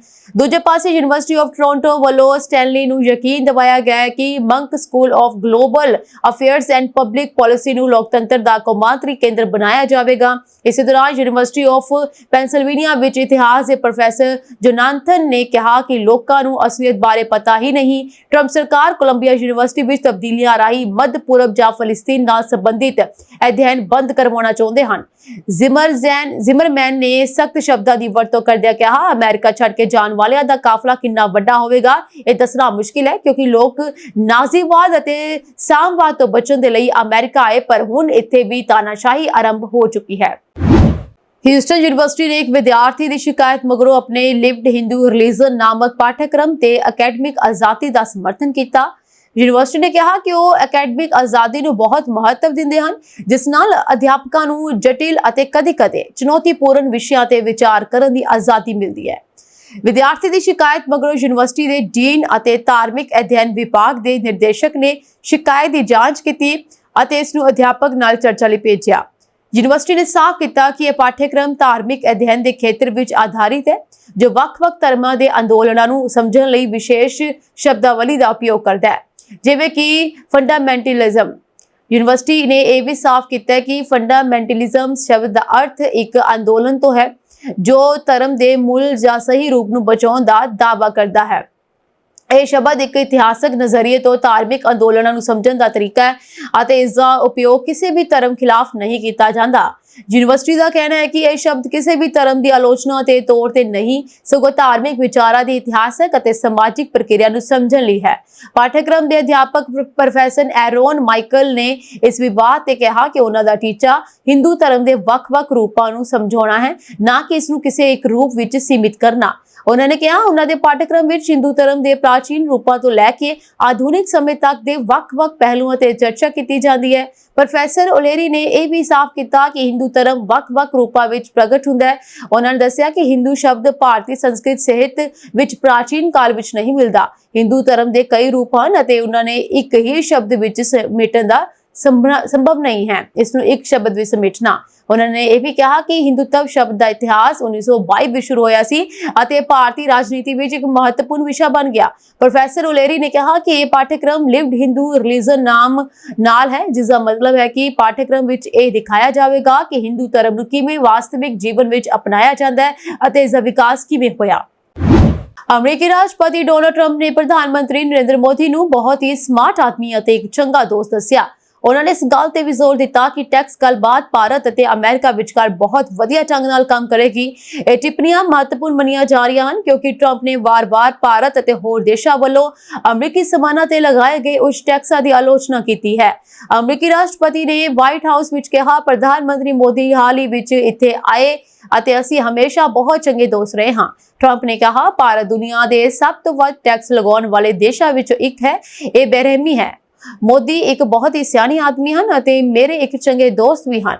ਸਾਡੀਆਂ ਬਹੁਤ ਵਧੀਆ ਗੱਲਬਾਤਾਂ ਹੋਈਆਂ ਹਨ ਤੇ ਉਹਨਾਂ ਨੇ ਕਿਹਾ ਕਿ ਉਹਨਾਂ ਨੂੰ ਲੱਗਦਾ ਹੈ ਕਿ ਭਾਰਤ ਅਤੇ ਸਾਡੇ ਦੇਸ਼ ਵਿਚਕਾਰ ਬਹੁਤ ਵਧੀਆ ਢੰਗ ਨਾਲ ਕੰਮ ਕਰਨ ਜਾ ਰਿਹਾ ਹੈ। ਟਰੰਪ ਨੇ ਪਹਿਲਾਂ ਕਿਹਾ ਸੀ ਕਿ ਭਾਰਤ ਇੱਕ ਬਹੁਤ ਹੀ ਉੱਚ ਟੈਕਸ ਵਾਲਾ ਦੇਸ਼ ਹੈ ਅਤੇ ਦੁਹਰਾਇਆ ਸੀ ਕਿ ਅਮਰੀਕੀ ਸਮਾਨਾਂ ਤੇ ਟੈਕਸ ਲਗਾਉਣ ਵਾਲੇ ਦੇਸ਼ਾਂ ਤੇ ਪਰਸਪਰ ਟੈਰਿਫ 2 ਅਪ੍ਰੈਲ ਤੋਂ ਸ਼ੁਰੂ ਹੋਣਗੇ। ਅਮਰੀਕੀ ਰਾਸ਼ਟਰਪਤੀ ਡੋਨਾਲਡ ਟਰੰਪ ਨੇ ਕਾਰਜਕਾਰੀ ਆਦੇਸ਼ ਜਾਰੀ ਕਰਕੇ ਕਈ ਮੁੱਦਿਆਂ ਤੇ ਧਿਆਨ ਦਿੱਤਾ। ਇਨ੍ਹਾਂ ਵਿੱਚ ਸਮੂਹਿਕ ਸੌਦੇਬਾਜ਼ੀ ਟਾਸਕ ਫੋਰਸ ਦੀ ਸਥਾਪਨਾ ਤਬਦੀਲੀ ਸ਼ਾਮਲ ਹੈ। ਟਰੰਪ ਨੇ ਰਾਸ਼ਟਰੀ ਸੁਰੱਖਿਆ ਮਾਮਲਿਆਂ ਨੂੰ ਸੰਭਾਲਣ ਵਾਲੀਆਂ ਏਜੰਸੀਆਂ ਜਾਂ ਸੰਘੀ ਕਿਰਤ ਯੂਨੀਅਨ ਨਾਲ ਸਮੂਹਿਕ ਸੌਦੇਬਾਜ਼ੀ ਖਤਮ ਕਰਨ ਲਈ ਵੀਰਵਾਰ ਨੂੰ ਕਾਰਜਕਾਰੀ ਆਦੇਸ਼ ਜਾਰੀ ਕੀਤਾ। ਇਹ ਆਦੇਸ਼ ਇਨ੍ਹਾਂ ਕਰਮਚਾਰੀਆਂ ਦੀ ਤਨਖਾਹ, ਕੰਮ ਦੀ ਸਥਿਤੀ ਤੇ ਯੂਨੀਅਨ ਰਾਹੀਂ ਵਿਵਾਦਾਂ ਤੇ ਸਮੂਹਿਕ ਸੌਦੇਬਾਜ਼ੀ ਦਾ ਅਧਿਕਾਰ ਖਤਮ ਕਰਦਾ ਹੈ। ਇਸ ਦਾ ਪ੍ਰਭਾਵ ਰੱਖਿਆ, ਊਰਜਾ, ਸਿਹਤ ਦੇ ਮਨੁੱਖੀ ਸੇਵਾਵਾਂ, ਖਜ਼ਾਨਾ ਨਿਆਂ, ਵਪਾਰ ਤੇ ਸਰਹੱਦੀ ਸੁਰੱਖਿਆ ਨਾਲ ਜੁੜਿਆ ਏਜੰਸੀਆਂ ਤੇ ਪਵੇਗਾ। ਪੁਲਿਸ ਤੇ ਫਾਇਰ ਬ੍ਰਿਗੇਡ ਮੁਲਾਜ਼ਮਾਂ ਨੂੰ ਇਸ ਤੋਂ ਬਾਹਰ ਰੱਖਿਆ ਗਿਆ ਹੈ। ਇੱਕ ਹੋਰ ਕਾਰਜਕਾਰੀ ਆਦੇਸ਼ 'ਚ ਇੱਕ ਟਾਸਕ ਫੋਰਸ ਬਣਾਉਣ ਦਾ ਹੁਕਮ ਦਿੱਤਾ ਗਿਆ ਜੋ ਕਾਨੂੰਨ ਲਾਗੂ ਕਰਨ ਵਾਲੇ ਅਧਿਕਾਰਾਂ ਦੀ ਗਿਣਤੀ ਵਧਾਏਗਾ ਤੇ ਸ਼ੱਕੀ ਅਪਰਾਧੀਆਂ ਦੀ ਮੁਕੱਦਮੇ ਤੋਂ ਪਹਿਲਾਂ ਨਜ਼ਰਸਾਨੀ ਨੂੰ ਮਜ਼ਬੂਤ ਕਰੇਗਾ। ਇੱਕ ਹੋਰ ਆਦੇਸ਼ 'ਚ ਇਹ ਕਿਹਾ ਗਿਆ ਹੈ ਕਿ ਕੁਝ ਤਬਦੀਲੀਆਂ ਜੋ ਕਿ ਸਮਿਥਸੋਨੀਅਨ ਇੰਸਟੀਚਿਊਟ 'ਚ ਤਬਦੀਲੀਆਂ ਲਾਗੂ ਕਰਨ ਲਈ ਉਪ ਰਾਸ਼ਟਰਪਤੀ ਜੈਡੀ ਵੈਂਸ ਨੂੰ ਇੰਸਟੀਚਿਊਟ ਦੇ ਸਾਰੇ ਖੇਤਰਾਂ ਤੋਂ ਗਲਤ ਵਿਚਾਰਧਾਰਾ ਹਟਾਉਣ ਦੇ ਯਤਨਾਂ ਦੀ ਨਿਗਰਾਨੀ ਕਰਨ ਦੀ ਜ਼ਿੰਮੇਵਾਰੀ ਦਿੱਤੀ ਗਈ ਹੈ, ਜਿਸ ਵਿੱਚ ਇਸ ਦੇ ਮਿਊਜ਼ੀਅਮ, ਸਿੱਖਿਆ ਤੇ ਖੋਜ ਕੇਂਦਰ ਅਤੇ ਰਾਸ਼ਟਰੀ ਚਿੜੀਆਘਰ ਸ਼ਾਮਲ ਹਨ। ਵਾਸ਼ਿੰਗਟਨ ਸੂਬੇ ਦੇ ਇੱਕ ਜੱਜ ਨੇ ਟਰੰਪ ਦੇ ਉਸ ਹੁਕਮ ਨੂੰ ਲਾਗੂ ਕਰਨ ਤੇ ਰੋਕ ਲਗਾ ਦਿੱਤੀ ਜਿਸ ਤੇ ਟਰਾਂਸਜੈਂਡਰਾਂ ਨੂੰ ਫੌਜ 'ਚ ਸੇਵਾ ਕਰਨ ਤੋਂ ਰੋਕਿਆ ਗਿਆ ਸੀ। ਟੈਕੋਮਾ 'ਚ ਜਸਟਿਸ ਬੈਂਜਾਮਿਨ ਨੇ ਵੀਰਵਾਰ ਨੂੰ ਇਹ ਹੁਕਮ ਦਿੱਤਾ। ਇਸ ਤੋਂ ਪਹਿਲਾਂ ਅਮਰੀਕੀ ਜ਼ਿਲ੍ਹਾ ਜੱਜ ਐਨਾ ਨੇ ਇਸ ਨੀਤੀ ਤੇ ਰੋਕ ਲਗਾਈ ਸੀ, ਪਰ ਸਰਕਾਰ ਵੱਲੋਂ ਅਪੀਲ ਪੈਂਡਿੰਗ ਰਹਿਣ ਤੱਕ ਫੈਸਲਾ ਨੂੰ ਅਸਥਾਈ ਤੌਰ ਤੇ ਰੋਕ ਦਿੱਤਾ ਗਿਆ ਸੀ। ਉਧਰ ਇੱਕ ਸੰਘੀ ਅਦਾਲਤ ਦੇ ਜੱਜ ਨੇ ਕਾਰਜਕਾਰੀ ਆਦੇਸ਼ ਦੇ ਉਸ ਹਿੱਸੇ ਨੂੰ ਲਾਗੂ ਕਰਨ ਤੋਂ ਕਿਰਤ ਵਿਭਾਗ ਨੂੰ ਰੋਕ ਦਿੱਤਾ ਹੈ ਜੋ ਵਿਭਿੰਨਤਾ ਤੇ ਸਮਾਨਤਾ ਨੂੰ ਪ੍ਰਭਾਵਿਤ ਕਰਦਾ ਹੈ। ਜਲਿਆਂਵਾਲਾ ਬਾਗ ਕਤਲੇਆਮ ਦਾ ਮੁੱਦਾ ਬ੍ਰਿਟਿਸ਼ ਸੰਸਦ ਵਿੱਚ ਉਠਾਇਆ ਗਿਆ ਹੈ। ਇਹ ਮੰਗ ਕੀਤੀ ਜਾ ਰਹੀ ਹੈ ਕਿ ਬ੍ਰਿਟੇਨ ਨੂੰ ਇਸ 106 ਸਾਲ ਪੁਰਾਣੀ ਘਟਨਾ ਲਈ ਭਾਰਤੀਆਂ ਤੋਂ ਮਾਫੀ ਮੰਗਣੀ ਚਾਹੀਦੀ ਹੈ। ਖਾਸ ਗੱਲ ਇਹ ਹੈ ਕਿ ਇਹ ਮੰਗ ਬ੍ਰਿਟਿਸ਼ ਸੰਸਦ ਮੈਂਬਰ ਬੋਬ ਬਲੈਕਮੈਨ ਨੇ ਵੀ ਕੀਤੀ ਹੈ। ਇੰਨਾ ਹੀ ਨਹੀਂ, ਉਹਨਾਂ ਨੇ ਇਸ ਘਟਨਾ ਨੂੰ ਬ੍ਰਿਟੇਨ ਦੇ ਇਤਿਹਾਸ ਵਿੱਚ ਕਾਲਾ ਧੱਬਾ ਕਰਾਰ ਦਿੱਤਾ ਹੈ। ਇਸ ਕਤਲੇਆਮ ਵਿੱਚ ਬ੍ਰਿਟਿਸ਼ ਸੈਨਿਕਾਂ ਨੇ ਨਿਹੱਥੇ ਭਾਰਤੀਆਂ ਤੇ ਗੋਲੀਆਂ ਚਲਾਈਆਂ। ਬਲੈਕਮੈਨ ਨੇ ਜਲਿਆਂਵਾਲਾ ਬਾਗ ਘਟਨਾ ਦੇ ਸਬੰਧ ਵਿੱਚ ਹਾਊਸ ਆਫ ਕਾਮਨਸ ਵਿੱਚ ਭਾਸ਼ਣ ਦਿੱਤਾ। ਉਹਨਾਂ ਨੇ ਕਿਹਾ 13 ਅਪ੍ਰੈਲ 1919 ਨੂੰ ਬਹੁਤ ਸਾਰੇ ਪਰਿਵਾਰ ਆਪਣੇ ਪਰਿਵਾਰਾਂ ਦੇ ਨਾਲ ਚੰਗਾ ਦਿਨ ਬਿਤਾਉਣ ਦੇ ਲਈ ਸ਼ਾਂਤੀ ਨਾਲ ਇਕੱਠੇ ਹੋਏ ਸਨ। ਬ੍ਰਿਟਿਸ਼ ਫੌਜ ਵੱਲੋਂ ਜਨਰਲ ਡਾਇਰ ਨੇ ਆਪਣੇ ਸਿਪਾਹੀਆਂ ਨੂੰ ਉਹਨਾਂ ਮਾਸੂਮ ਲੋਕਾਂ ਤੇ ਉਦੋਂ ਤੱਕ ਗੋਲੀਆਂ ਚਲਾਉਣ ਦਾ ਹੁਕਮ ਦਿੱਤਾ ਜਦੋਂ ਤੱਕ ਗੋਲੀਆਂ ਖਤਮ ਨਾ ਹੋ ਜਾਣ। ਉਹਨਾਂ ਨੇ ਕਿਹਾ ਇਸ ਕਤਲੇਆਮ ਦੇ ਅੰਤ ਵਿੱਚ 1500 ਲੋਕ ਮਾਰੇ ਗਏ ਅਤੇ 1200 ਜ਼ਖਮੀ ਹੋ ਗਏ ਸਨ। ਬਾਅਦ ਵਿੱਚ ਜਨਰਲ ਡਾਇਰ ਨੂੰ ਬ੍ਰਿਟਿਸ਼ ਰਾਜ ਦੇ ਇਸ ਦਾਗ ਲਈ ਅਪਮਾਨ ਸਹਿਣਾ ਪਿਆ। ਉਹਨਾਂ ਨੇ ਅੱਗੇ ਕਿਹਾ ਤਾਂ ਕਿ ਅਸੀਂ ਸਰਕਾਰ ਵੱਲੋਂ ਬਿਆਨ ਜਾਰੀ ਕਰ ਸਕਦੇ ਹਾਂ ਇਹ ਮੰਨਦੇ ਹੋਏ ਕਿ ਕੀ ਗਲਤੀ ਹੋਈ ਹੈ ਅਤੇ ਭਾਰਤ ਦੇ ਲੋਕਾਂ ਤੋਂ ਰਸਮੀ ਤੌਰ ਤੇ ਮਾਫੀ ਮੰਗ ਲਈ ਹੈ। 2019 ਵਿੱਚ ਤਤਕਾਲੀ ਬ੍ਰਿਟਿਸ਼ ਪ੍ਰਧਾਨ ਮੰਤਰੀ ਥੈਰੇਸਾ ਮੇ ਨੇ ਇਸ ਕਤਲੇਆਮ ਤੇ ਦੁੱਖ ਪ੍ਰਗਟ ਕੀਤਾ ਸੀ। ਉਸਨੇ ਇਸ ਨੂੰ ਬ੍ਰਿਟੇਨ ਦੇ ਇਤਿਹਾਸ ਤੇ ਇੱਕ ਸ਼ਰਮਨਾਕ ਜ਼ਖਮ ਕਰਾਰ ਦਿੱਤਾ ਸੀ। ਹਾਲਾਂਕਿ ਉਹਨਾਂ ਨੇ ਉਦੋਂ ਵੀ ਰਸਮੀ ਮਾਫੀ ਨਹੀਂ ਮੰਗੀ ਸੀ। 13 ਅਪ੍ਰੈਲ 1919 ਨੂੰ ਅੰਮ੍ਰਿਤਸਰ ਪੰਜਾਬ ਵਿੱਚ ਜਨਰਲ ਰੈਜੀਨਾਲਡ ਡਾਇਰ ਦੀ ਅਗਵਾਈ ਵਿੱਚ ਬ੍ਰਿਟਿਸ਼ ਫੌਜਾਂ ਨੇ ਬਾਗ 'ਚ ਮੌਜੂਦ ਲੋਕਾਂ ਤੇ ਗੋਲੀਬਾਰੀ ਕੀਤੀ। ਉਸ ਸਮੇਂ ਦੌਰਾਨ ਭਾਰਤੀ ਵਿਸਾਖੀ ਮਨਾਉਣ ਅਤੇ ਰੋਲਟ ਐਕਟ ਦਾ ਵਿਰੋਧ ਕਰਨ ਲਈ ਇਕਜੁੱਟ ਹੋਏ ਸਨ। ਫਿਰ ਜਨਰਲ ਡਾਇਰ ਨੇ ਸਿਪਾਹੀਆਂ ਨੂੰ ਬਿਨਾਂ ਕਿਸੇ ਚੇਤਾਵਨੀ ਦੇ ਗੋਲੀ ਚਲਾਉਣ ਦਾ ਹੁਕਮ ਦੇ ਦਿੱਤਾ। ਇਹ ਸਾਂਝੀ ਦੇਸ਼ ਤੇ ਵਿਦੇਸ਼ ਨਾਲ ਜੁੜੀਆਂ ਹੋਈਆਂ ਕੁਝ ਖਾਸ ਤੇ ਚੋਣਵੀਆਂ ਖਬਰਾਂ और अपडेट्स से जुड़े रहने के लिए तुसी बने रहो जी पंजाब यूनिवर्सिटी ਦੇ ਨਾਲ। ਤੁਹਾਡੇ ਸਭ ਦਾ ਬਹੁਤ ਬਹੁਤ ਧੰਨਵਾਦ।